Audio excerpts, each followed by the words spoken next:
Bonjour à tous, je m'appelle Estelle Abou et je vous souhaite la bienvenue sur Réel. Avec ce podcast, je donne la parole à des personnalités qui ont un impact positif, réel, sur l'autre, l'économie, l'environnement ou les générations futures. Par leurs actions, leurs entreprises, leurs pensées, leurs œuvres ou leurs visions, ces hommes et ces femmes contribuent d'une manière ou d'une autre au monde de demain et à celui d'aujourd'hui. Si vous aimez le podcast et que vous voulez me soutenir dans ma démarche, la meilleure manière de le faire, c'est de vous abonner, de mettre 5 étoiles à l'épisode, de le commenter ou encore d'en parler autour de vous sur les réseaux sociaux et dans la vie réelle. Alors je vous souhaite une très bonne écoute et on y va. Apprendre à faire l'amour est son plus récent ouvrage publié chez Alary en mai 2022, donc tout récemment. Il est directeur de la rédaction de Philosophie Magazine, cofondateur de l'école d'écriture Les Mots et également philosophe, écrivain et professeur à Sciences Po. Avec son livre « Apprendre à faire l'amour », il aborde le thème du couple ou des relations par de très courts chapitres portant chacun sur une facette ou un moment de la relation sexuelle. Préliminaire, rythme, changement de position, orgasme. Aucun sujet n'est éludé, mais ils sont tous traités en philosophe pour nous mettre sur la voie d'un acte amoureux authentiquement accompli. Avec lui, durant cet épisode, nous abordons les liens étroits et croissants entre sexualité et capitalisme à l'heure du tout digital, le dégoût que peut provoquer la marchandisation du désir, la sexualité comme prolongation d'un statut social, la circulation du pouvoir durant l'acte sexuel, point d'interrogation, la pornographie et le racisme sur YouPorn, et enfin son conseil à destination des parents, à commencer par moi. Je souhaite sincèrement que cet épisode va vous instruire autant que ce fut le cas pour moi, et surtout, lisez le livre et mettez-le entre les mains des ados. Ça pourra certainement leur servir. Allez, j'arrête de parler et laisse place à ma conversation avec Alexandre Lacroix. Alexandre Lacroix, merci beaucoup d'avoir accepté mon invitation dans mon podcast. Je suis ravie de vous recevoir. Je suis lectrice de Philosophie Magazine. Pas depuis 2-3 mois. Je pense que j'ai fait une erreur en n'achetant pas le dernier numéro. Mais sans plus tarder, Alexandre, est-ce que je peux vous demander de vous présenter autant d'un point de vue personnel que professionnel, en nous disant que ce que vous voulez nous dire, hein, bien entendu. Il est évidemment plus facile de se présenter du point de vue professionnel que du point de vue personnel. Ce que je peux dire, c'est que j'ai une multitude d'activités qui sont toutes connectées à l'écriture et à la lecture. Mm-hmm. Et donc, parmi ces activités, il y a l'écriture d'essais, de romans. Je suis directeur de la rédaction de Philosophie Magazine, effectivement, depuis la création du journal en 2006. J'enseigne à Sciences Po les humanités politiques, l'écriture créative. Et j'ai créé une école d'écriture, enfin je suis cofondateur. Qui s'appelle Les Mots. Qui s'appelle Les Mots. Oui. Et donc ça, ce sont mes activités. On voit qu'elles sont en fait reliées par un souci de transmission, de pédagogie, et puis le goût des mots. Et derrière le goût des mots, je dirais le goût des idées, c'est-à-dire le souci constant d'essayer de poser les mots les plus justes possibles sur ce qu'on vit. Au fond, ce qui relie aussi mon travail, c'est que je pars toujours de questions que je me pose, pas de questions tellement académiques, théoriques ou qui seraient, disons, débattues actuellement dans l'univers universitaire ou l'univers intellectuel. Les questions qui vont être des moteurs pour moi, ça va être des questions vécues. J'ai écrit par exemple un roman, La naissance d'un père, sur l'expérience de la paternité. C'est un roman autobiographique. Il se trouve que j'ai 5 enfants, où j'ai écrit un essai sur la beauté de la nature, devant la beauté de la nature. Pourquoi j'ai écrit là-dessus ? Parce qu'après mes études, je ne suis pas rentré tout de suite dans la vie active. Je suis allé vivre à la campagne, dans le sud de la Bourgogne, pendant 6 ou 7 ans. Et que quand je suis revenu à Paris, le contact avec les éléments, avec la campagne, avec les forêts m'a manqué. Donc je me suis mis à écrire sur notre relation esthétique au monde et au paysage. Et de la même manière, l'essai qui vient de paraître sur la sexualité, apprendre à faire l'amour, et un essai que j'ai écrit parce que voilà, là je pense que je suis pas exceptionnel en l'occurrence, mais il se trouve que je pense souvent à la vie érotique, à ce que signifie, à la portée existentielle de l'érotisme, de l'union sexuelle, et je me demande un petit peu, enfin, moi je trouve qu'elle est toujours qu'on en rabaisse le sens ou qu'on en rabaisse la portée, c'est-à-dire que au fond, ce sont des moments de plaisir, mais il n'y a pas que le plaisir, il y a la mise en danger de soi, la découverte de soi-même et de l'autre, et il se joue beaucoup de choses en fait dans nos relations érotiques et dans nos relations sexuelles. Et j'ai l'impression que le discours qui tourne autour de ces relations sexuelles, il est soit gaulois, soit c'est un peu la gaudriole, l'humour, soit un peu il y a des représentations pornographiques, mais au fond c'est pas un discours juste, justement. C'est pas un discours qui en déploie vraiment la résonance existentielle. On va peut-être juste rapidement évoquer le fond du livre. Apprendre à faire l'amour, finalement, ça implique que ça s'apprend. Enfin, c'est-à-dire que c'est pas inné, que vous avez peut-être eu le sentiment qu'aujourd'hui, il fallait remettre un peu l'église au milieu du village, passez-moi l'expression, mais au sens où on est dans une ère où le sexe a été finalement... c'est une affaire qui a été emparée par...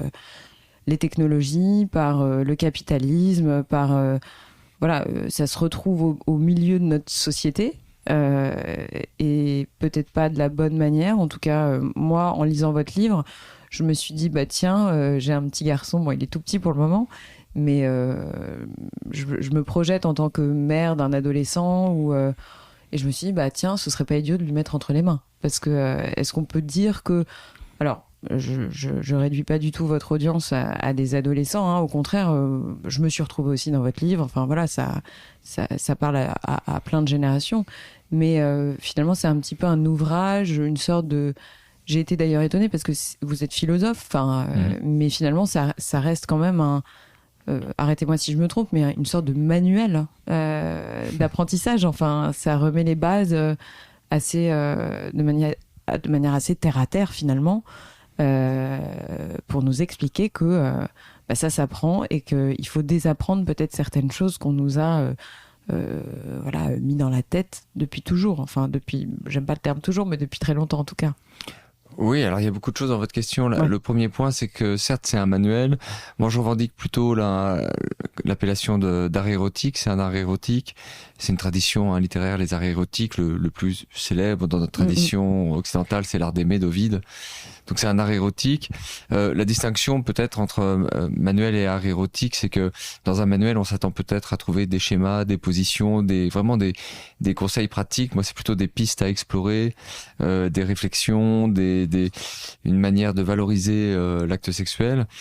C'est vrai que ceux qui liraient avec vraiment, qui voudraient quelque chose qui serait comme les schémas des 64 positions du Kama Sutra, ils trouveront pas ça. Non, c'est pas ce que je voulais dire, mais c'était au sens où vous essayez quand même de, à travers des définitions, à travers les chapitres ce sont des chapitres assez courts qui vont essayer de différencier les instants de l'amour, en fait, de l'acte sexuel. Oui. Donc en cela, on arrive déjà par la cadence des chapitres à remettre des mots sur des choses qui sont peut-être un peu naturelles ou pas naturelles d'ailleurs. Oui, c'est vrai, il y a une trentaine d'aspects de la relation sexuelle qui sont explorés, qui vont décrire des conversations qu'on a pendant qu'on fait l'amour, à la question de l'orgasme, enfin toutes ces questions sont éclairées. Alors, un autre aspect de la question, c'est par rapport aux jeunes. Moi, je pense effectivement qu'un jeune garçon qui fait son éducation sexuelle aujourd'hui va la faire à travers les discussions avec les copains, les expériences, aussi à travers la pornographie, qui est quand même très accessible.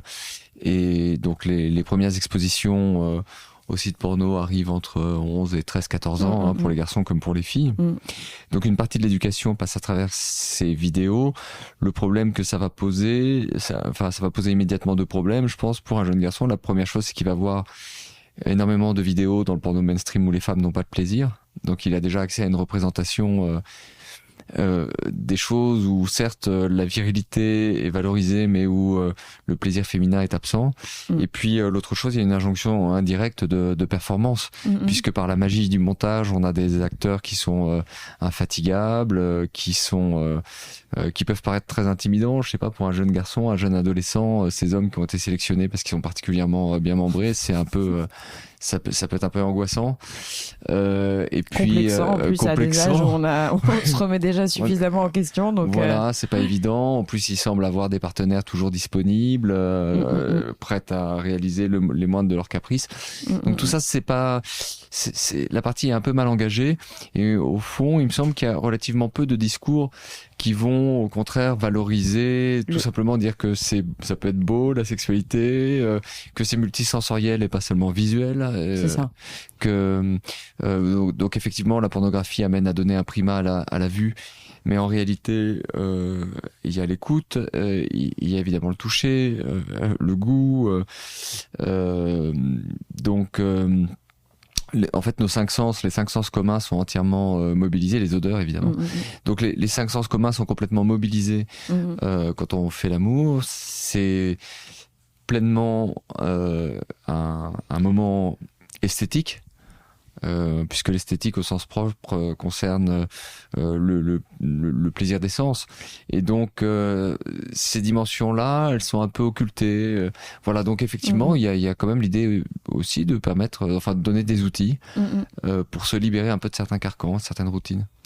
Alors j'ai peut-être une déformation professionnelle, je ne sais pas, mais en tout cas j'ai eu le sentiment qu'il y avait quand même dans le fond un plaidoyer. Alors s'il n'est pas féministe, en tout cas il est humaniste, et finalement en vous lisant, j'ai eu le sentiment moi de lire certaines parties évidentes, ce que vous venez de dire sur la position de la femme dans la pornographie, etc.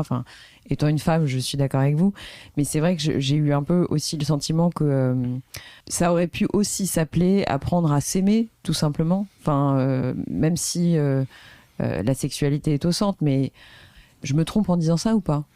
Non, déjà j'emploie le mot faire l'amour, ce qui est pas une évidence. Dans le langage courant, on pourrait dire coucher, baiser, faire le sexe. Alors faire le sexe, c'est ce que disent les jeunes de plus en plus. Et je me suis aperçu avec les rencontres que je fais autour du livre que les sexologues le disent aussi. C'est drôle. Donc il y a les ados et les sexologues qui disent faire le sexe.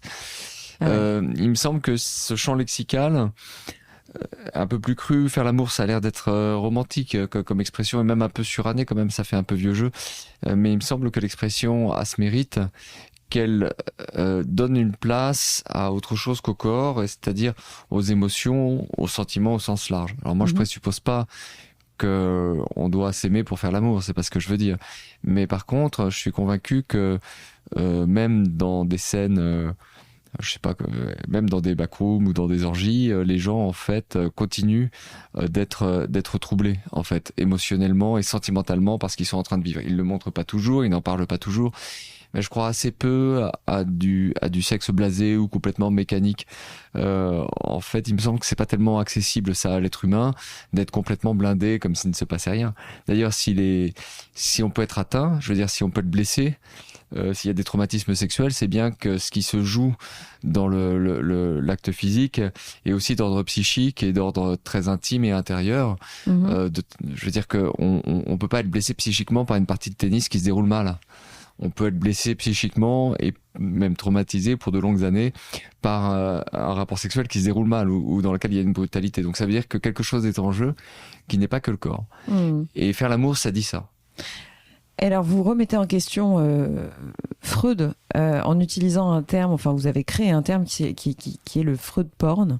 C'est-à-dire que c'est un mix entre l'objectif, je ne sais pas, encore une fois, arrêtez-moi si je me trompe, mais un mix entre cette obsession de la jouissance effective, en fait, le fait que chacun arrive à jouir à la fin d'un acte, et je pense, j'aime pas trop les raccourcis, mais Freud évoquait cela, avec des séquences qui seraient des dérivés de tout cela, des séquences pornographiques.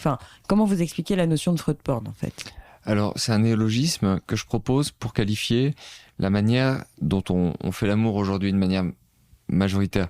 Si jamais vous essayez de vous visionner intérieurement le film, en fait, vous avez un nouveau partenaire, qu'est-ce que vous allez faire si vous allez faire l'amour ? Il est probable que vous allez suivre un scénario qui est en fait un scénario culturel, qui est bien un scénario qu'on a appris, et qui est un scénario qui mélange des éléments de psychanalyse et des éléments de pornographie. Je vais être plus précis. Dans ces 3 essais sur la théorie de la sexualité, Freud, donc un ouvrage de 1905, Freud explique que rapport sain, complet, normal, est composé d'une succession de phases. Donc il y a un cycle sexuel qui commence par les préliminaires, c'est Freud qui invente la notion de préliminaire, qui se poursuit par la pénétration de la femme par l'homme. Là, il doit y avoir gradation d'intensité, et puis enfin, éjaculation de l'homme à l'intérieur de la cavité vaginale. Il exclut du rapport sexuel sain et normal l'homosexualité, hein, donc on est dans un texte qui classe, qui range l'homosexualité parmi les perversions, ce qui est problématique. Mais il y a d'autres choses qui sont problématiques, c'est-à-dire qu'on sent que chez lui, le cycle sexuel ou l'activité sexuelle est moralement justifiée parce que la sexualité a une visée procréative. Donc en fait, on doit faire comme si on était en train de procréer. C'est évidemment faux. Les êtres humains font 192 milliards de fois l'amour par an. Aussi m'a beaucoup étonné. Il est super. C'est les démographes. Mais 192 milliards de fois. Alors s'il naissait autant d'enfants, c'est même plus une crise écologique. La Terre serait calcinée depuis longtemps. Donc on est 7 milliards environ. Si on fait le total. Il y a des enfants et des personnes âgées, donc c'est toujours un peu compliqué. Mais disons que si on se dit qu'il y a 5 milliards de personnes sexuellement actives à peu près, si vous dites que 192, vous voyez, c'est 30-40 fois par an, quelque chose comme ça. C'est pas un chiffre absurde, c'est une estimation produite par les démographes. Alors, en tout cas, ça signifie une chose, c'est que la sexualité humaine n'a rien à voir avec la procréation. Elle est créative, elle est plastique, elle a lieu à des âges de la vie où on ne cherche pas à procréer, ou même d'ailleurs où procréer serait un malheur quand on est trop jeune ou peut-être trop âgé, c'est vraiment pas ce qu'on cherche. Donc on a cette sexualité qui est très protéiforme et le schéma freudien lui assigne une finalité quasi procréative. Ensuite, notre manière de faire, je dirais que c'est ce cycle sexuel freudien fait des préliminaires, de la pénétration, puis de l'éjaculation de l'homme à l'intérieur de la femme. Bon. Mais revisité ou agrémenté ou pimenté, on pourrait dire, par l'influence du porno. C'est-à-dire que ce qu'on fait quand on est dans un schéma ou un scénario Freud porn, c'est qu'on est en train de déployer ou de performer le cycle sexuel freudien sur un mode un peu sportif, un peu décomplexé, un peu actif. Mais en fait, on s'embête pas mal. La moralité de tout ça, c'est que ça fait de l'activité sexuelle quelque chose d'un peu prévisible, parce que c'est très normatif, parce que c'est linéaire, parce que les étapes se déroulent toujours dans le même sens, parce qu'on peut pas s'attarder sur les préliminaires, parce que toutes les caresses qui ne sont pas la pénétration sont confinées au début, parce qu'il n'y a pas de changement de rythme. Donc on est dans quelque chose qui est d'une grande monotonie. Mais d'autant plus que la rencontre est devenue monotone. C'est-à-dire qu'avec... Enfin, je fais un parallèle. Je pense que votre livre arrive au bon moment, au sens où on est quand même dans une période... Je parlais des technologies tout à l'heure, mais on a déjà tapé lourdement le désir, en fait, en transformant la rencontre en objet de consommation massive. Si en plus on ajoute à cela une manière de faire l'amour assez rudimentaire, je me dis mais on nous coupe de tout en fait. Techniquement parlant, il n'y a plus de... c'est compliqué de trouver une part de bonheur ou d'épanouissement sur ce domaine-là aujourd'hui, je pense.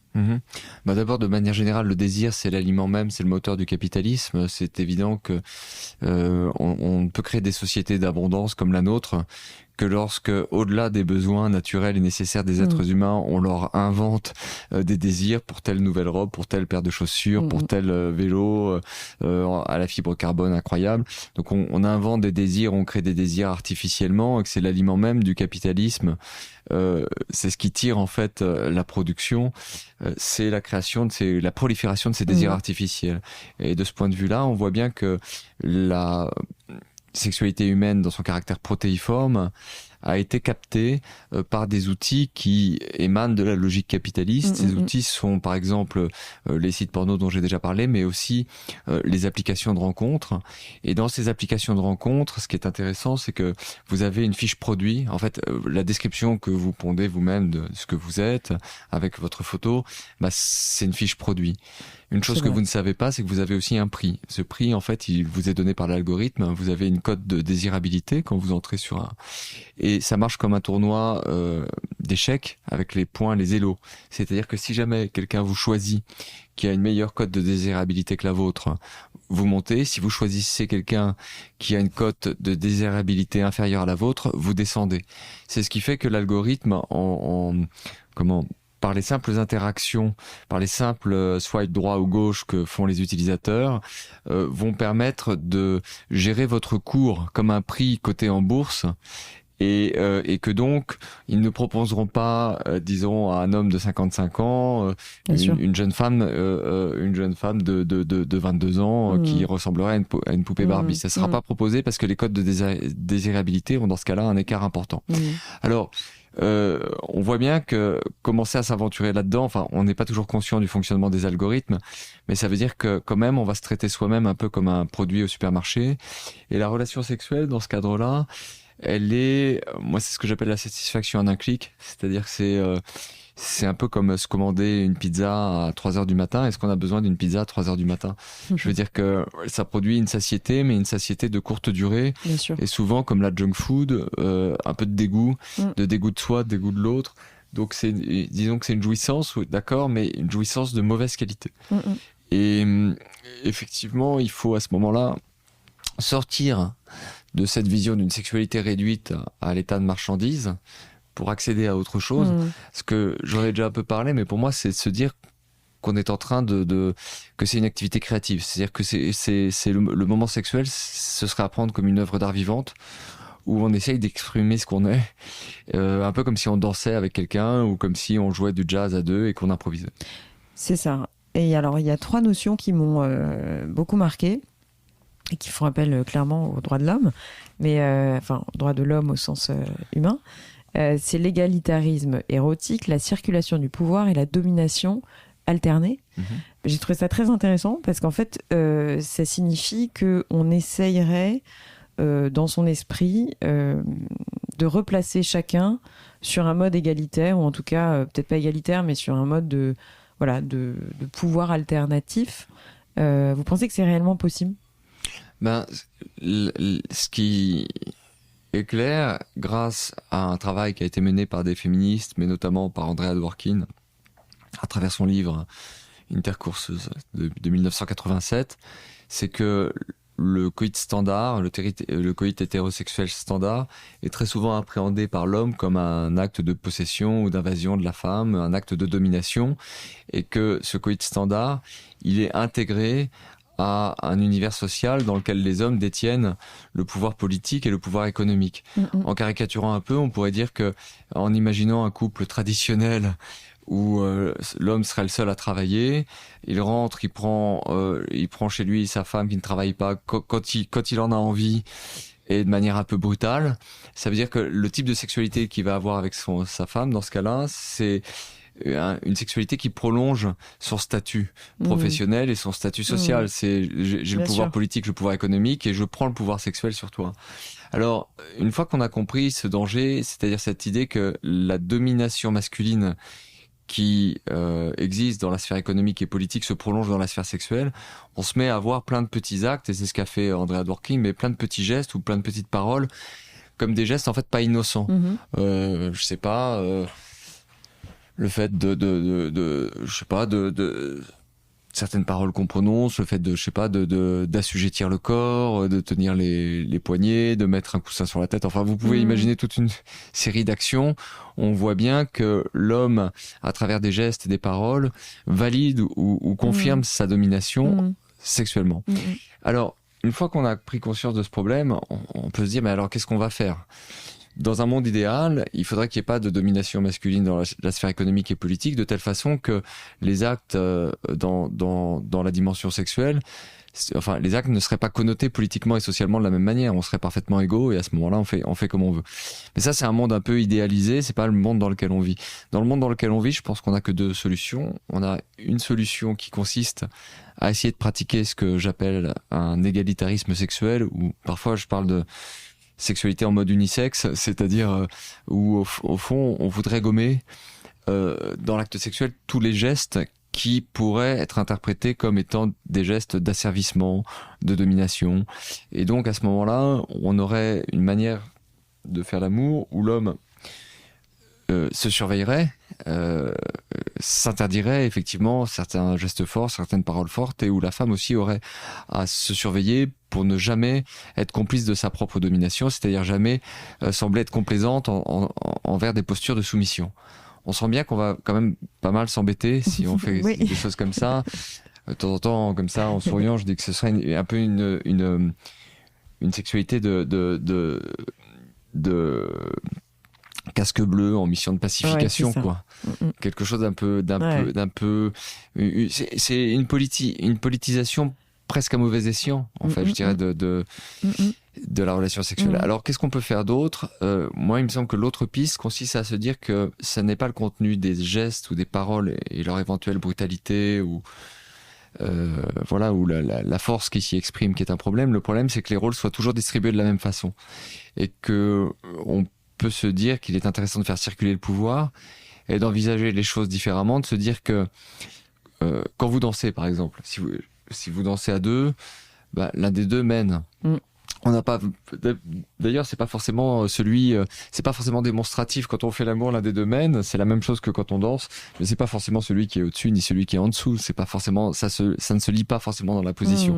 Mais au fond, on sait bien que l'un des deux est en train de mener. Et ce qui me semble important, c'est que ce soit pas toujours dans le cadre du rapport hétérosexuel l'homme qui mène et la femme qui est menée. Si il y a alternance, alors à ce moment-là. On a une sexualité qui se délivre de certains motifs de domination, mais qui aussi permet à chacun d'explorer plus de choses. C'est-à-dire que par rapport au schéma standard, c'est une invitation pour la femme à aller à la découverte de sa propre puissance et de sa propre liberté et de l'autonomie de son désir. Et donc, prendre cette position de meneuse, prendre cette position active, c'est extrêmement intéressant et ça enrichit l'expérience. Mais pour l'homme, inversement, je dirais que se délivrer de cette espèce de charge qui consiste à devoir toujours guider en quelque sorte ou toujours dominer, et tout d'un coup se découvrir passif ou explorer sa propre ou explorer une forme de nonchalance et de laisser aller, se délivrer complètement de l'impératif de performance, passer dans une autre dimension, c'est aussi très intéressant. Et donc on voit bien que contrairement à l'égalitarisme sexuel que je décrivais tout à l'heure, cette circulation du pouvoir elle ne diminue pas les possibilités de l'expérience, elle les enrichit. Donc, c'est la solution à laquelle, à laquelle j'ai pensé en l'absence d'une situation complètement satisfaisante. Une situation complètement satisfaisante, à mon sens, ce serait une situation d'égalité salariale, par exemple. C'est-à-dire, oui, parce que là, on est en train de parler de la sphère de l'intime, mais évidemment... les deux sont interconnectés. L'important, c'est de comprendre que cette sphère de la chambre à coucher et de l'intime est connectée à la sphère économique et politique. Bien sûr. Qu'est-ce que vous voudriez... Vous avez fait, à mon avis, beaucoup d'interviews suite à la sortie de cet ouvrage en mai dernier. Enfin, oui, là, c'était début mai. Est-ce que vous n'avez pas encore dit quelque chose sur le livre que vous voudriez nous dire ? Ce qui n'est jamais tellement interrogé dans les interviews, c'est toute une série d'éléments qui sont qui portent sur des petites choses en fait, c'est-à-dire sur les détails. On voit bien que quand je parle du scénario Freud-Porn ou quand je parle de circulation du pouvoir, je suis en train de poser, on va dire, des structures. Mais moi, ce qui m'a intéressé dans l'écriture de cet ouvrage, c'est le fait d'écrire sur les phases d'immobilité pendant l'amour, c'est le fait d'écrire sur les larmes qui peuvent venir juste après un orgasme, c'est le fait d'écrire sur des subtilités comme par exemple une chose sur laquelle on m'interroge jamais, c'est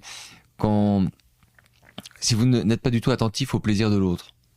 Bon, vous êtes dans une forme d'égoïsme. D'ailleurs, ça existe chez les hommes comme chez les femmes. Mais cette posture égoïste est plutôt encouragée chez les hommes. Alors, là, vous êtes jugé. Mais quand vous faites attention au plaisir d'autrui, ça n'est pas pour autant que vous êtes altruiste, parce que vous pouvez... Au contraire même, parfois.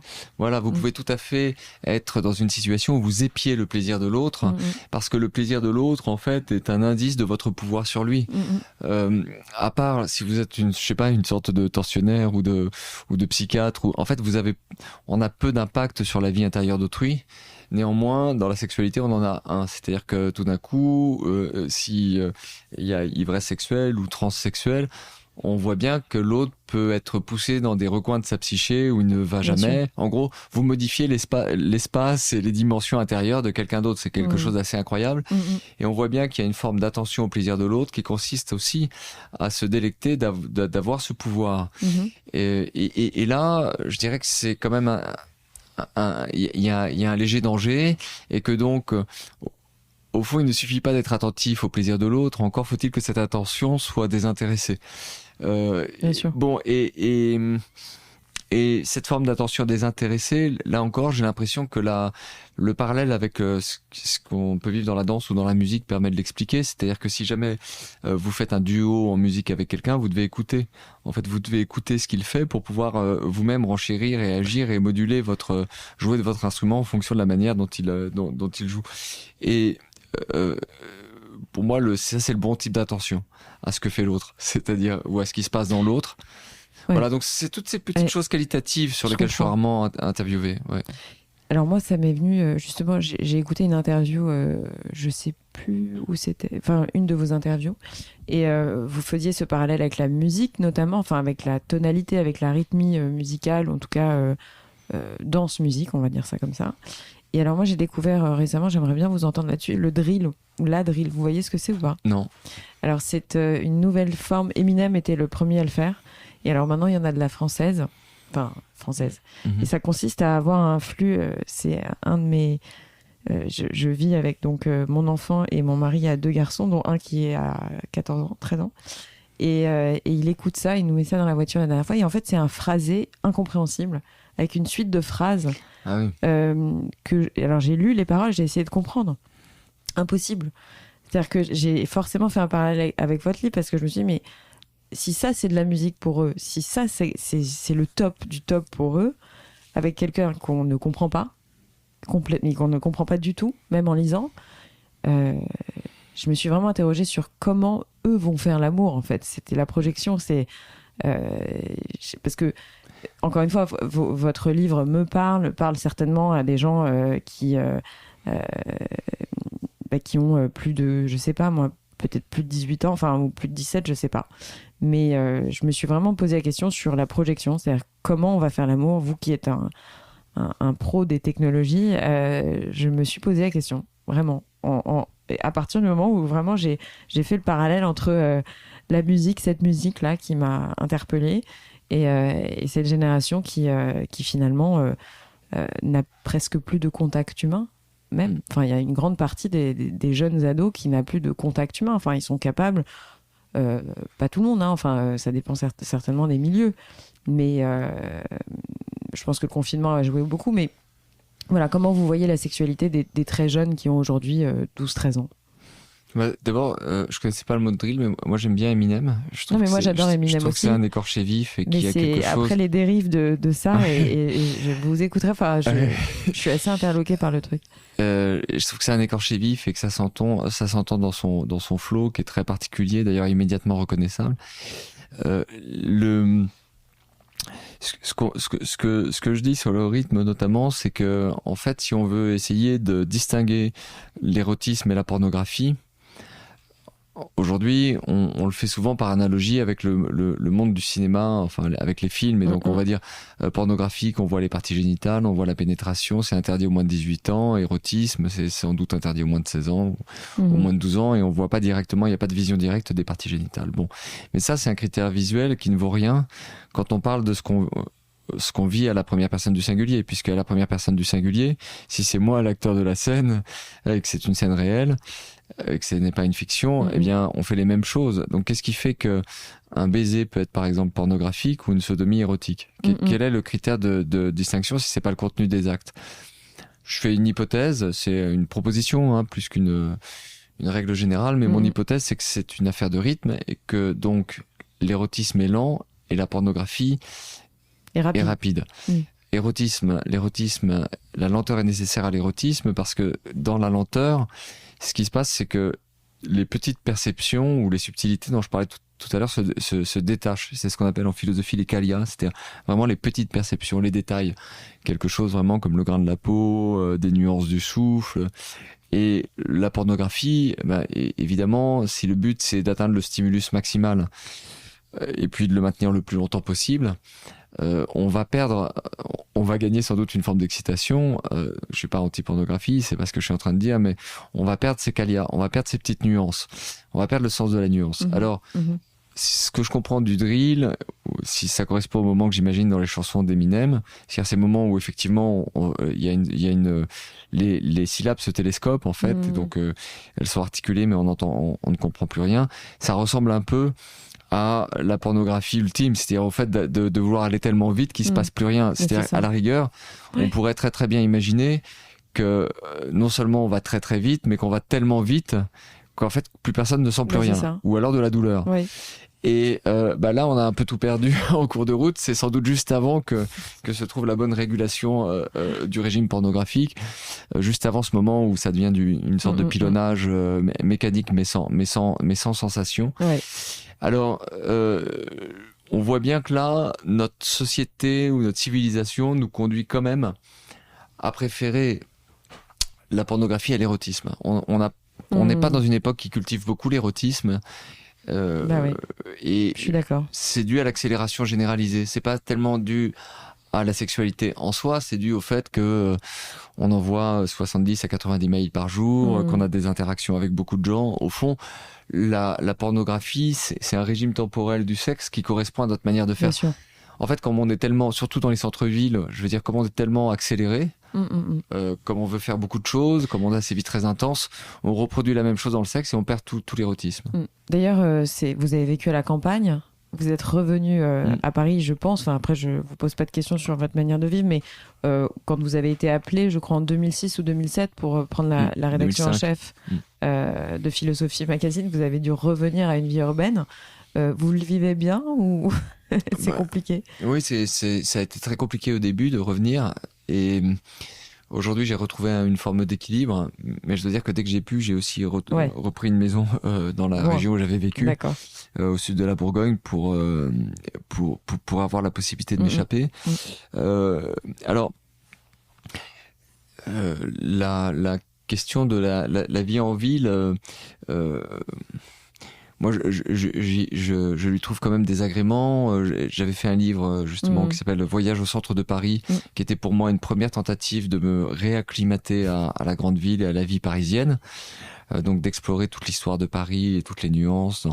Donc, voilà, ça, c'était intéressant, mais je dirais que la question de la vie urbaine, c'est le risque d'être blasé. C'est-à-dire par excès de stimulation nerveuse, un peu ce que je disais à propos de la pornographie. On est très stimulé, donc on doit fermer son regard. On doit souvent les gens qui vivent à la campagne vous disent je suis allé 2 jours à Paris, je suis revenu, j'étais épuisé. Et en fait c'est vrai, ils sont épuisés parce qu'ils n'ont pas de bouclier, donc ils arrivent. C'est ça. Ils n'ont pas la cuirasse qu'a le citadin. Toutes les écailles sont ouvertes, tous les capteurs sont ouverts. Et donc il y a trop d'informations, il y a trop d'interactions, il y a cette nervosité générale qui est dans l'air.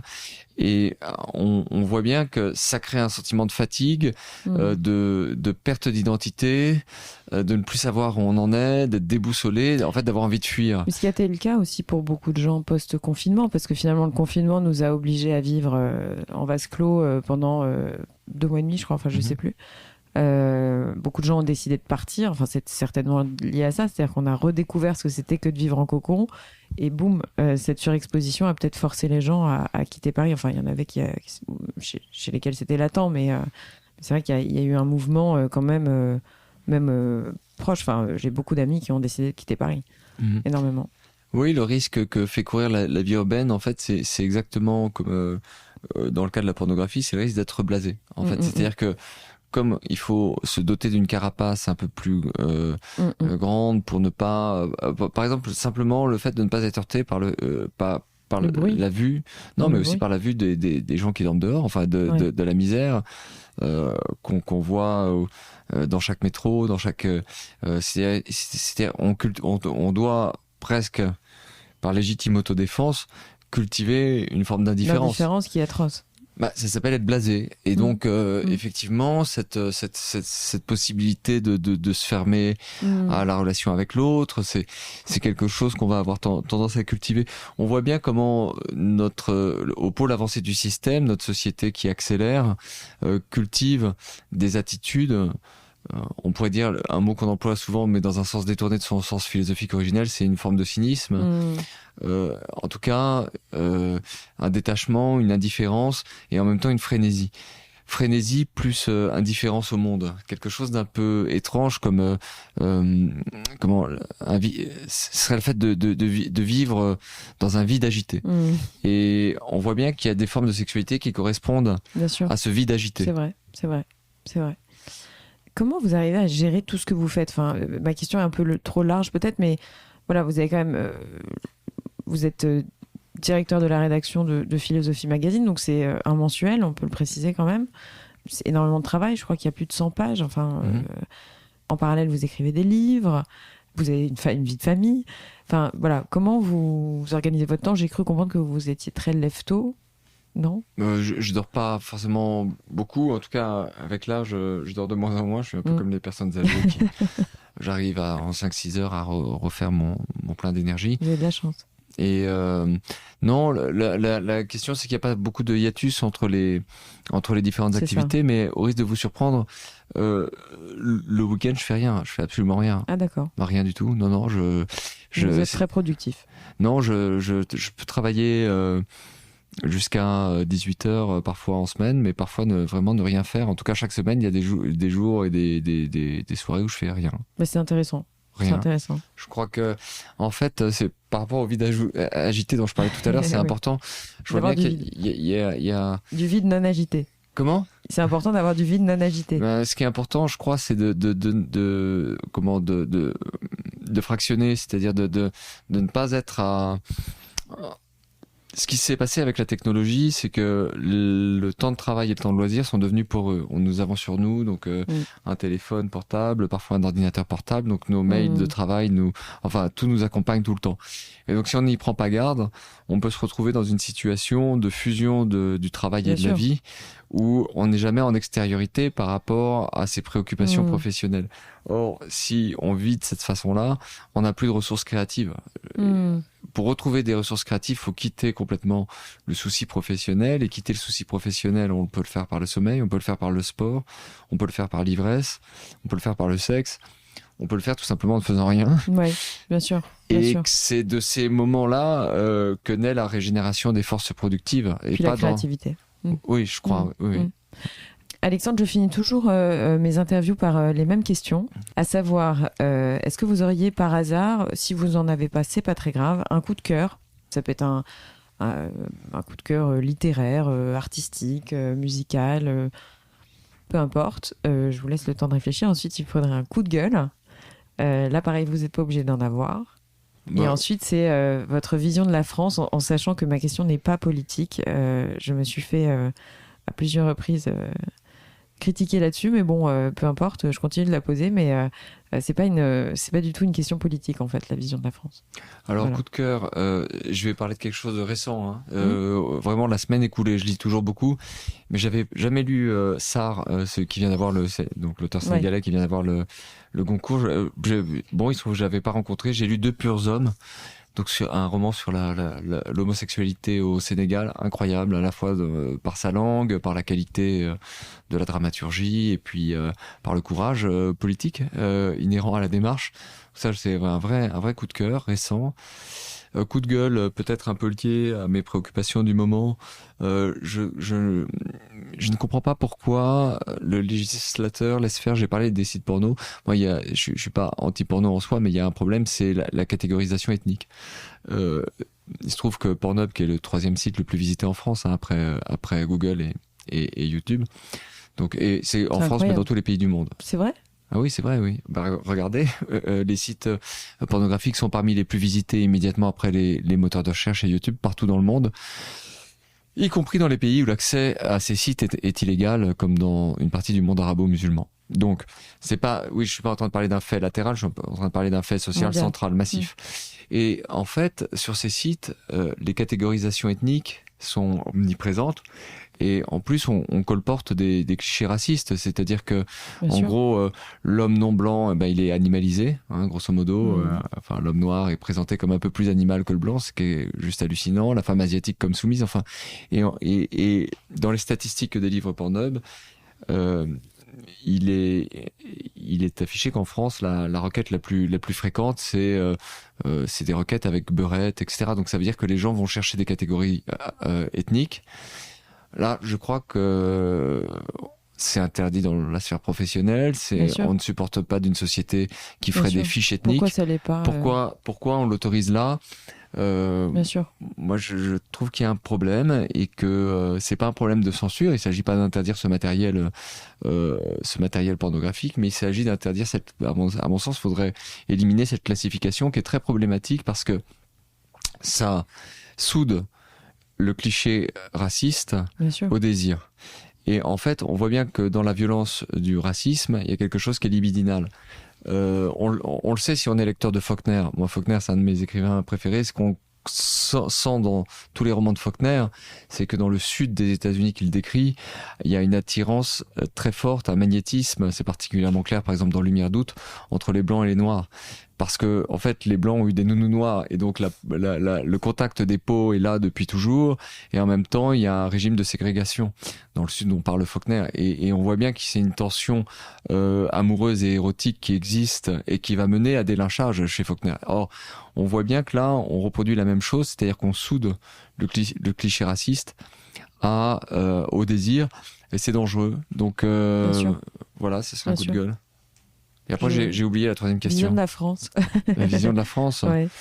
Ça, c'est vrai que c'est trop large, peut-être. Non, c'est drôle. Je viens d'avoir une commande d'article de la part du 1 pour le numéro 400 où il me demandait de qualifier le bonheur français. Et en fait, pour avoir un petit peu voyagé, moi, dès que j'ai pu m'émanciper, enfin, vous l'avez peut-être compris. Le journal de Éric Fotorino, c'est oui. ça? Oui. Oh, vous avez peut-être pu le deviner d'après mes réponses précédentes, mais j'ai pas de très grands sentiments nationalistes. Et dès que j'ai pu acquérir une autre nationalité que la nationalité française, je l'ai fait. Donc, j'ai acquis par mariage la nationalité italienne. Et en fait, si je pouvais avoir encore une troisième nationalité, ça m'irait très bien. Ça me va de ne pas être assigné à une seule nationalité. Alors, ma vision de la France, c'est quand même que c'est un pays dans lequel il y a des mœurs faciles. Il y a quand même un libéralisme sexuel, un libéralisme érotique qui est très appréciable en sortant de la lecture de Sarr qui parle du Sénégal et de la violence qui s'exerce à l'égard des homosexuels. Je me dis, mais quelle chance on a, même si l'homophobie existe en France, mais quelle chance d'avoir cette liberté de mœurs. Et c'est un pays dans lequel la littérature a de l'importance et la philosophie aussi. Philosophie Magazine existe ici, est un journal populaire. Et bravo, parce qu'en plus c'est un magazine indépendant, faut le préciser quand même, et vous avez pas eu de mauvaises heures, enfin de ce que j'ai cru comprendre, c'est un magazine qui fonctionne bien. Oui, qui fonctionne bien, mais c'est possible aussi parce que le lectorat est là, c'est-à-dire que c'est pas parce que le journal a des mérites, c'est parce que la philosophie ou la littérature occupe cette place en France. Ce serait pas du tout aussi évident aux États-Unis. Oui, les États-Unis, il y a une grande presse intellectuelle. En Angleterre, peut-être ce serait complexe. Alors, voilà, il y a du vin. Pour parler des choses, il y a du bon vin en France. Alors, et accessible à un prix pas trop coûteux. C'est-à-dire que je dirais que entre 5 et 15 euros, on peut avoir vraiment une très bonne bouteille de vin. C'est vraiment pas le cas partout dans le monde. Et enfin... il y a des paysages, il y a la possibilité d'avoir accès à de la nature. Et donc là, il y a 4 ingrédients, sans vouloir être trop vin, 4 ingrédients intéressants du bonheur, paysage, littérature, vin et mœurs un peu légères. Bon. Est-ce que je peux ajouter une question? On n'a pas vraiment écoulé complètement notre timing. J'ai ajouté en fait une question depuis très peu de temps. C'est un conseil de parents quand j'ai des profils, des personnages ou personnalités exceptionnelles face à moi, qui d'autant plus ont 5 enfants. J'avoue que j'ai une question un peu bête. C'est est-ce que vous auriez des conseils de parents? Oui, il y a un débat philosophique sur la nature de l'éducation. Un peu, pour le dire simplement, c'est Platon ou Aristote. C'est Platon versus Aristote. On baigne dans une conception de l'éducation qui est héritée de Platon. On s'imagine que ce qu'on va transmettre, c'est ce qu'on va dire. Et donc, en fait, c'est l'éducation par le dialogue et la conversation. Donc, on a cette idée qu'on doit expliquer le monde aux enfants, leur parler très tôt. C'était une idée d'ailleurs largement renforcée par le travail de Françoise Dolto, par exemple. Et donc, on doit parler aux enfants sans cesse, et leur expliquer, leur transmettre des valeurs, leur expliquer ce qu'on pense, ce qu'on croit, etc. Mais moi, je me sens plus proche d'une vision aristotélicienne qui aurait tendance à dire que la clé de l'éducation, c'est le mimétisme. C'est l'action. Les enfants se fichent de ce qu'on raconte et ils regardent ce qu'on fait. C'est-à-dire que si vous empilez, par exemple, des livres dans la chambre de vos enfants en leur disant mais c'est bien de lire, mais qu'ils ne vous voient jamais en train de lire, ils ne liront pas. Si vous voient en train de lire et qui voient que pour vous ça a un sens et que ça a une valeur, ils le feront.